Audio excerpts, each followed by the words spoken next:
ಹೌದು, ಹೆಣ್ಣು ಮಕ್ಕಳು ಯಾವ ಸ್ಥಿತಿಯಲ್ಲಿದ್ದು ನಾವು ರಕ್ಷಣೆ ಮಾಡುದು. ಅದು ಈ ಸ್ಥಿತಿಯಲ್ಲಿದ್ದಾಗಲೂ ಮಾಡಲಿಲ್ಲ ಅಂದ್ರೆ ಗಂಡಸಾಗ್ಬಿಟ್ಟು ಏನು ಪ್ರಯೋಜನ?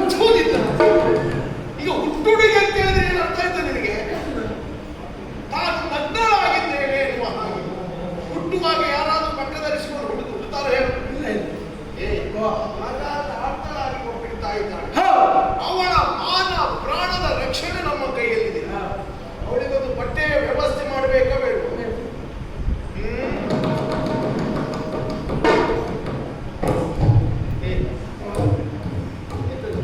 ಬಟ್ಟೆ ಅವಳಿಗೆ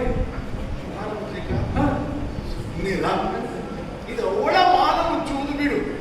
ನಿನ್ನ ಹೆಂಡತಿಯ ಮಾನ ಮುಚ್ಚಲಿಕ್ಕಾದ್ರೂ ಸಾಕದು. ಇಷ್ಟಿಷ್ಟು ದೊಡ್ಡ ಬಟ್ಟೆಯಲ್ಲಿ ವಿಶ್ವಸುಂದರಿ ಸ್ಪರ್ಧೆಯಲ್ಲಿ ಆಯ್ಕೆ ಆಗಿ ಇವಳಿಗೆ ಇದೊಂದು ಕಡಿಮೆ ಅಲ್ಲ. ನಾವು ಮರ್ಯಾದೆ ತಗೊಳ್ಬೇಕು. ಅದು ವಿಶ್ವಸುಂದರಿಯರ ಸ್ಪರ್ಧೆ ಇನ್ನೇನು ಸ್ಪರ್ಧೆ ನಡೀತಾ ಉಂಟು ಈಗ. ಅವಳ ಮಾನ ಮುಚ್ಚುವುದನ್ನು ನಾನೇ ಬಟ್ಟೆಯನ್ನು ಕೊಡ್ತೇನೆ.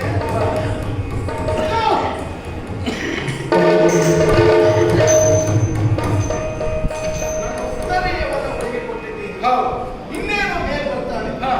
ಮೇಲೆ ಬಂದ ಮೇಲೆ ಅವಳ ಪರಿಚಯವನ್ನು ಕೇಳಬೇಕ ಬೇಡ? ಕೆಲವು ಅದು ಒಂದು ಯಾವುದು ಎಷ್ಟು